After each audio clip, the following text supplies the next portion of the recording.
In the span of 1 year, One Piece has had its greatest episode in history, the conclusion of a fight more than a decade in the making, some major drops in the up-and-coming live-action adaptation, and 2 huge reveals that change everything we thought we knew about Monkey D. Luffy. My name is Hoodie Song, this is Kato, and today let's talk about how One Piece managed to have its renaissance 24 years after its premiere. Before we get into this video, this is a reminder that only a small fraction of our viewers are actually subscribed to the channel. We're going to be trying to get out new content for you guys at a more regular pace, so if you enjoy our videos and want to keep up to date with me and Zero, make sure to hit the like button and subscribe down below. It honestly does help us in the algorithm a ton.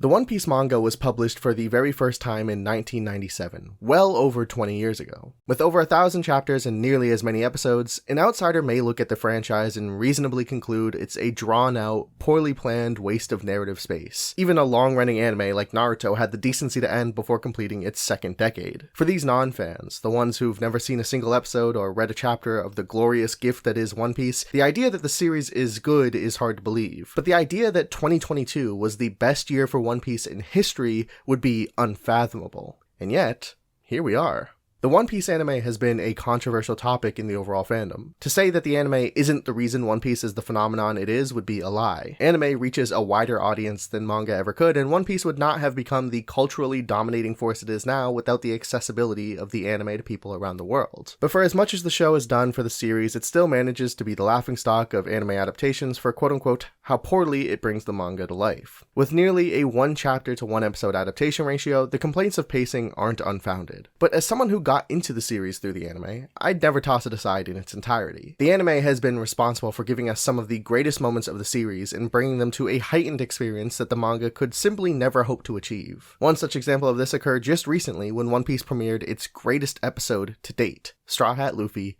the man who will become Pirate King. Otherwise known as episode 1015. Directed by Megumi Ishitani, episode 1015 was a visual masterpiece that took one of One Piece's most classic tropes and set a devastatingly high bar for the future of the series. In just about every arc, there's always this moment where Luffy's allies are bruised, battered, and getting picked apart by the main antagonist. In Dressrosa, it was Trafalgar Law. In Arlong Park, it was Nami. And in Wano, it's the Nine Scabbards. And it's always used to create this epic sequence where Luffy can show up, drop the goofy act for just a moment, and then shoulder all of the weight of the conflict thus far to avenge his friends. These moments define One Piece. In a series with countless scenes that fans love to revisit, these rank the highest. But it's really impressive to take something the anime has done a dozen times already, and not only match that same level of intensity and power, but take it to the next level and make it the greatest version of the trope done thus far. The moment of Luffy sending the Nine Scabbards to safety and declaring in front of both emperors that he will be the Pirate King will go down in history, but it's also not the only reason the episode is so special. This next part of the video goes into manga spoilers, so anime onlys go ahead and skip to the timestamp if you want to stay pure and clean. The other reason this episode is so important is because of this beautiful sequence between Ace and Yamato, where they bond over stories about Luffy. Not only is this one of the most artistically directed scenes in the entire anime, but it also does a really important bit of, let's call it a type of foreshadowing. Throughout all of One Piece, it's always been understood that Luffy's #1 aspiration was to be Pirate King. It was a simple goal for a simple kid who wanted to do simple, albeit great things. But this sequence provides a very crucial hint about Luffy as a character that might have gone unnoticed by a lot of people, which is that when Ace tells Yamato about his brother's dream, he insists that he won't let anyone laugh about it. And that dream is then directly compared to the same words that Gold Roger once said in his prime as a pirate. Now, why would Yamato laugh about someone wanting to be the Pirate King? Everyone wanted Gold Roger's treasure at some point. Yamato's very own father sought it out to some degree or another. It would be more weird for a pirate captain to not have some level of aspiration towards being the Pirate King. But if Ace told Yamato about Luffy's dream and it wasn't about being the Pirate King, what was it? This question was finally answered in some of the most recent developments in the manga, where we, for the first time, learned that Luffy's real goal, the #1 thing driving him, is to create a world where his friends could eat as much as they want. That's phrased in a classically silly Luffy type of way, because it sounds like he just wants people to binge eat and party all the time. And maybe that is true, but in the context of Wano, where hunger and food shortages have been such a prominent motif of the arc, that motivation couldn't sound more noble. None of this changes Luffy's character. He's always been someone who cared for his friends and would do anything to protect kind people who need protection. But to see it put into words stirs these intense feelings of warmth towards the character. He's not just some silly guy who wants to be the best for the hell of it. He wants to be the Pirate King so he could change the world and no kid like Otama will ever be hungry again. Of course, this is still just speculation. The statement of Luffy's desired world and his goal he told to Ace and Sabo don't have to necessarily be connected. And furthermore, I definitely don't think Luffy's the type of person to prescribe such noble intent to his declaration. He doesn't think of himself as a hero, but I do think it's likely that his dream is to have that big party, and what that party means is a world where no one goes hungry. It's a touching goal that almost inspires this sense of pride in Luffy as a viewer, and the fact that this episode came out at roughly the same time as the chapter in the manga where this is revealed creates this beautiful moment of serendipity for those like me who like to keep up with both. Luffy may not think of himself as a hero, but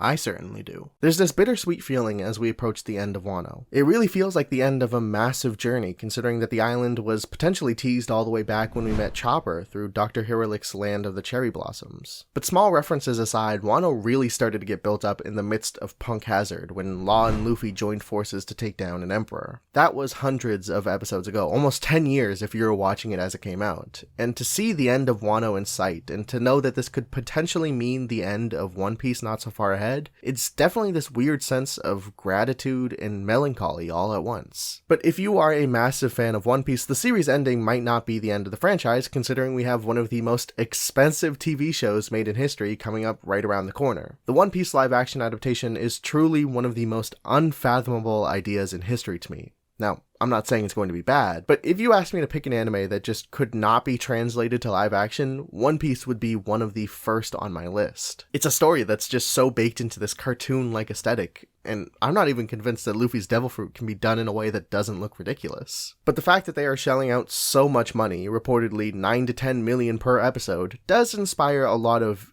intrigue from me. You know, that's comparable to Game of Thrones, and while One Piece is a global juggernaut of a franchise, there is no world where I would have predicted it'd receive this type of budget. But at the same time, it does mean that Netflix is taking this seriously. That doesn't mean it's going to be good. High budget projects suck all the time, but I am interested to see what they see in the project.